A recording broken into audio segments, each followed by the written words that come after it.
Can we proceed, Mr. President? Until kingdom come. Sabi ko Okay, nga thank na you. miyembro ng triad si Pulong at yung proof nun ay yung dragon tattoo sa likod niya, which is the mark of a triad member. Nagmamakawa ako sa Diyos na i-file na. Dispense with the investigation, file the case in court. Eh darating po tayo dyan, Mr. Chairman. Hindi, Pero in fairness, yung mga tao na sinasabi nito, dapat ipatawag.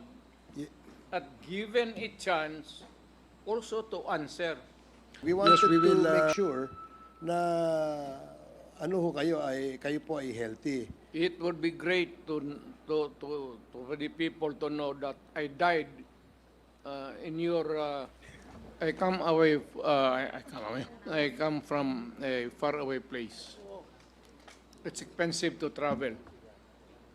Let us have a continuous hearing, maybe 5-10 days, and each hearing hanggang ako, I'm good until 2 in the morning.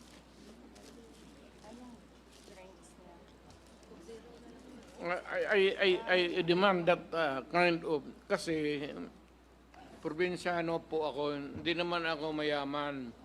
Every time that I am summoned there, it's a expense. Hotel, pati aeroplano. Uwi ako, I am living on my retirement pay. Wala akong negosyo. Tanungin mo kahit sino sa Davao. Wala akong outside source except my retirement pay. Ngayon, kung ganito tayo palagi, mamamlubi talaga ako.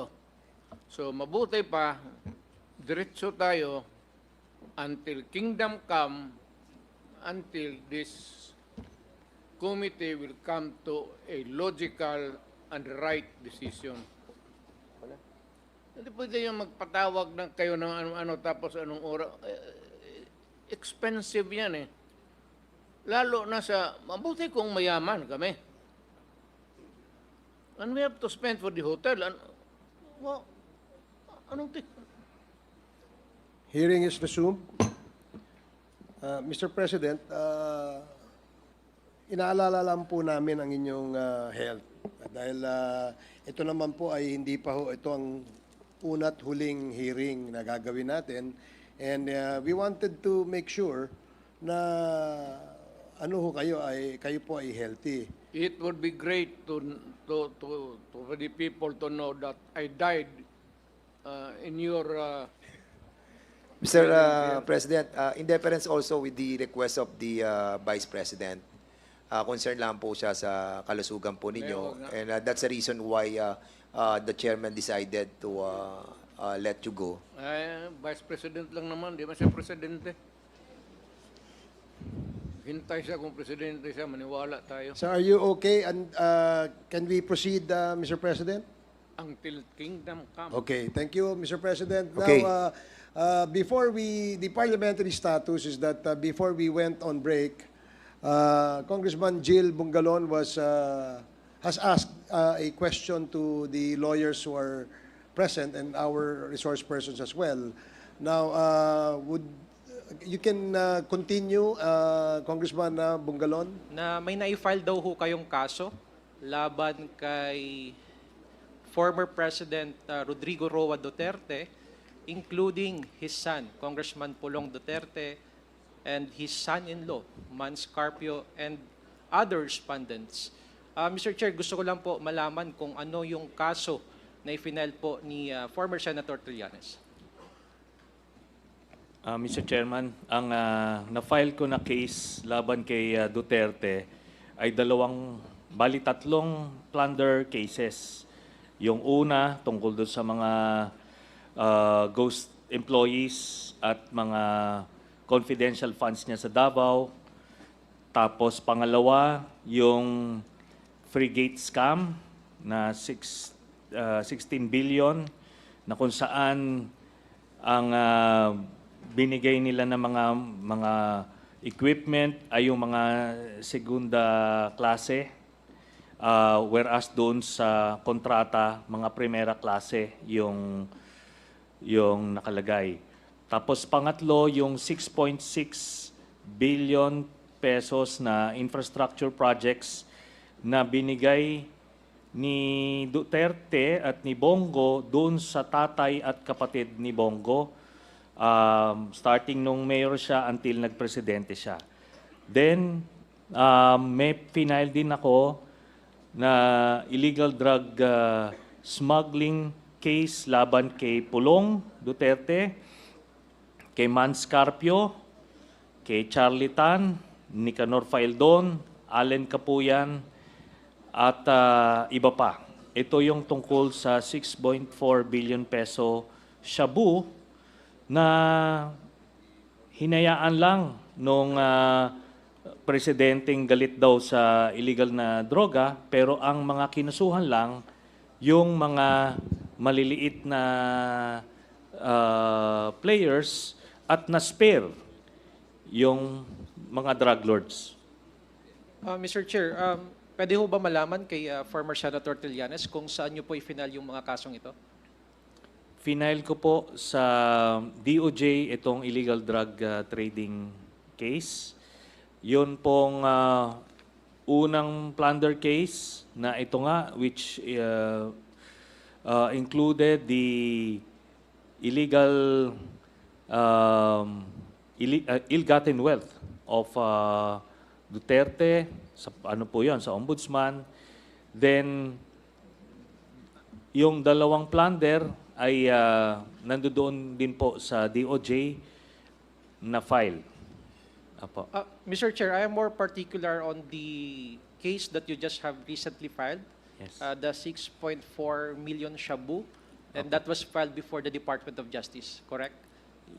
Opo, yes, Mr. And Chairman. may we know, Mr. Chair, what is the status of this case pending before the DOJ? Ngayon po, nasa case build-up stage siya.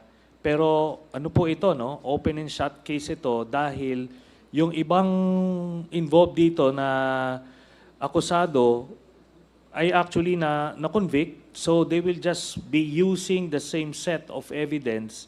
Pero this time, it will include ito na mga ibang mga personalities na hindi nasama dun sa unang kaso, Mr. Chairman. And aside from Mr. Chair, Congressman... may I interrupt? If this is an open and shut case, why is there a build-up until now? Dahil Nagmamakawa ako sa Diyos na i-file na. Dispense with the investigation, file the case in court. darating po tayo dyan, Mr. Chairman. Hindi Pero ito po, no, buti nga yung anak niya na drug lord at saka yung ano niya, son-in-law That ay would be, ano, I take exception to that statement, Mr. Chair. Please, It is not fair and it's my opinion. It's my statement. opinion. Ikaw nga pinapapatay mo yung mga suspected. session suspended. Wala ka na. Ano? Sani. Sani. Huwag kang mag-arte rito ng ganyan. You do not provoke.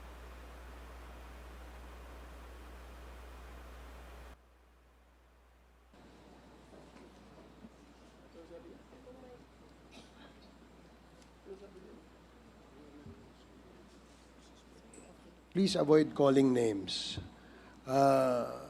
We can conduct this hearing professionally and calmly. So avoid calling names para hindi po tayo magkaroon ng sakitan. Hearing is resumed. Congressman Bongalon. Mr. Chair, may I continue with my interpellations? Mr. Chair, with regard to this case filed and pending before the Department of Justice, I just would like to ask the complainant, former Senator Trillanes, I think it is safe to assume that before you filed the case, you conducted your research. Would that be correct? Yes, Mr. Chairman, doon pa lang sa Senado, nag-imbestiga na po kami at lahat po ng nakalap namin na impormasyon doon, plus yung mga ginamit ng prosecution sa paglilitis ng kaso, yun po ang included. At maliwanag po yun, no? Yun namang pagka-label ko po ng drug lord, that is my assessment po, Mr. Chairman. With all due respect dun sa mga members ng committee, there is no other skirting around the fact.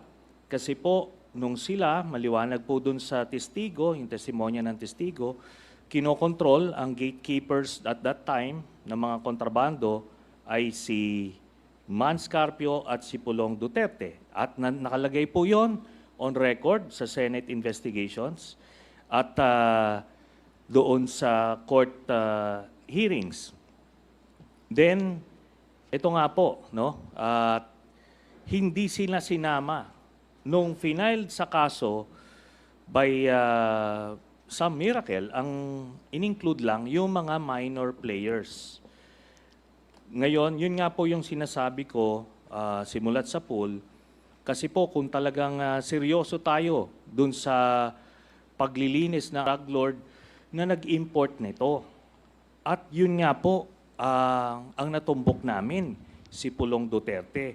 In fact, nung Senate hearing, sinabi ko nga na miyembro ng triad si Pulong at yung proof nun ay yung dragon tattoo sa likod niya, which is the mark of a triad member. And I challenged him. Sabi ko kung pwede siyang ipakita ron.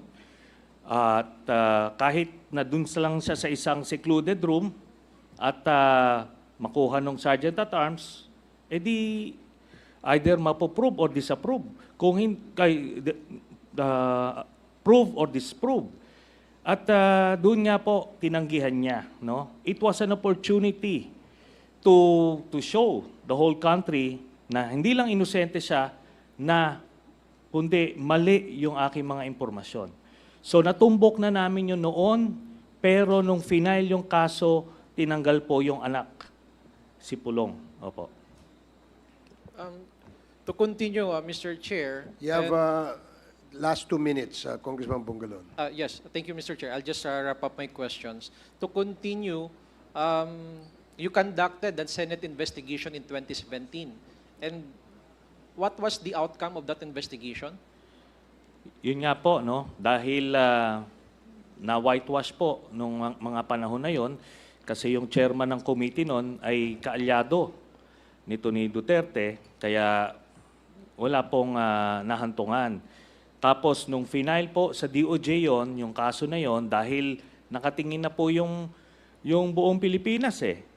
At nakuha talaga yung 6.4 billion shabu, so kailangan po may mananagot. Pero ang mga nanagot ay yung mga nasa ibaba lang.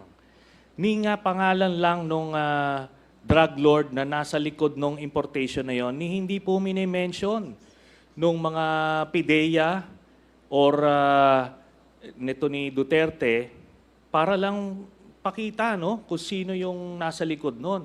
Kaso he was not interested precisely because kagrupo niya. Isa na doon yung anak niya. Yun po yun. Mr. Chair, a while ago you mentioned the name of Michael Yang. Yes. Is he a respondent to this case? Doon po yan sa Jimmy Guban case. Dalawa po kasi, no? Yung 11 billion na yung shabu shipment na yon. Ang sabi ni Jimmy Guban, base doon sa testimonya niya dito, doon po involved si Michael Yang, Pulong again, and Mans Carpio. Pero doon po, dito sa 6.4 billion peso shabu, ang lumabas po si Charlie Tan, ang drug lord associate na kasama nila. And lahat po to lumabas po dun sa testimonya ni Arturo Las Cañas. These are the names: Michael Yang, Sammy Uy, at Charlie Tan. Sila po yung mga kakagrupo ng drug lords na kapartner at pinoproteksyonan ni Duterte. For my last question, Mr. Chair, you also mentioned a while ago the word triad. Yes. Ano ho ba itong triad nito at ano ang partisipasyon nitong triad nito sa sinasabi niyo pong 6.4 million na shabu at yun yung basis nyo ng pag-file ng kaso laban ho sa mga respondents dito sa kasong ito? Base po sa testimonya ni Las Cañas, miyembro po ng triad si Charlie Tan at Michael Yang at ni-recruit nila si Pulong. So yun po ang triad. Ito po yung mga grupo na involved sa mga illegal activities na based sa mainland China, Hong Kong, and Macau, Mr. Chairman. Your Honor, That would be may my I last question, Mr. Chair. Thank you. interrupt. Thank you, Congressman Bungalon. Mr. President, Yeah, you'd like to say something? There are so many persons accused here or mentioned to be criminals. Criminal yung ano. In fairness, yung mga tao na sinasabi nito, dapat ipatawag. Ye- At given a chance also to answer. Yes, we will. In fact, that- we invited them in the That last is, two hearings. yeah, this is how it operates, Your Honor. Thank you. Fairness. Thank you, Mr. President.